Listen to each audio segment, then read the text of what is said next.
څوک به وایي پلانې طبقه ډېره مظلومه ده، څوک به وایي پلانې طبقه ډېره مظلومه ده، څوک به وایي مزدوران ډېر مظلوم دي. زما د موجوده حالاتو په تناظر کې او بیا چې د انټرنیشنل اسټیبلشمنټ کومې پالیسۍ دي، زه یم چې د دې معاشرې نیو جنریشن او نوی کل او ځوان دا د ټولو نه زیات مظلوم دی. نن ولی نن والدینو ته د دې خبرې ادراک نشته دی چې زما نوي نسل ته څومره فتنې او د اخلاقی بگاړ او د دینی تباہی چې کوم اسباب دي څومره اسباب ورته متوجی دي. نمبر 1 ادراک دا د والدین او د خاندان ذمہ داران نه کوي. او بیا چې کوم تعلیمی ادارو ته مونږ دا بچی لیږو نو زه به ډېر په معذرت سره ووایم قسم په خدای چې د دې بچو روحانی قتل عام مونږ کوو د تعلیم په جامه کې او د دې ذمہ دار مونږ یو. ولی چې د دې تعلیمی ادارو کې ما ته احساس دی چې په دینی او اخلاقی او روحانی تربیت په لحاظ سره څومره ډیفیشنسیز او څومره کمزوري او کوتاهی دي، قسم په خدای که دا په بل ځای کې وي. او بیا ځکه یو طرف ته د دې ذمہ دار دا سکول او کالج او د موجوده نظام تعلیم ګرځومه نو ډیر معذرت سره مشران او علمام تشریف فرما دي. یو لحاظ سره زمونږ دینی طبقه په دې کې برابر شریکه ده.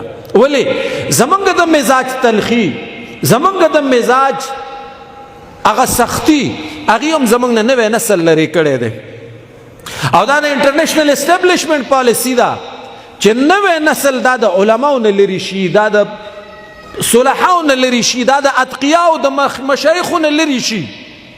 نو زه به درخواست دا وکړم چې زمونږ مشایخ او زمونږ اکابر، ما خپل مشران او اکابر لیدلی، ما د خپل حضرت ژوند لیدلی دی، هغه چې به په کوم ځوان کې صلاحیت وکته بیا به دا نه کته چې دا څوک دی، دا د کومې قبیلې دی، دا د کومې علاقې دی، چا کې به صلاحیت وکته خپله به یو قدم رستو شو هغه به مخې ته که میدان ته. دا ما لیدلی دی. ولی د هغې بنیادی مقصد او غرض ټارګټ ته رسیدلو، هدف ته رسیدلو.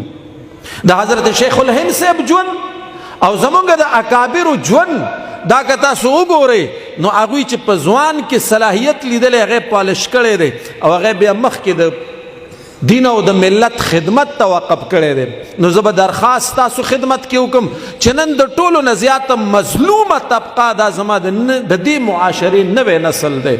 فکری انتشار دا د سکرین د وجې نه را روان دی، ذهنی پسماندګۍ سره دی مخامخ دی او د ذهنی پسماندګۍ علامت نن دا دی چې په دې کې د ښه او د بد تمیز لګیا دی ختمیږي.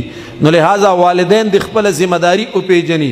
کم خلک چې په سکول او په کالج او په اداره کې دي او دته مور پلار د کائنات عظیم نعمت دولت او عظیم امانت د خپل اولاد په شکل کې حواله کړی دی، کم از کم د خپل ذمہ دارو احساس دی لږ وکړي چې موږ کم محاذ سره مخامخ یو او زمونږ په ذمه باندې کومه اهمه ذمہ داری د قوم د بچو د تربیت پرته ده.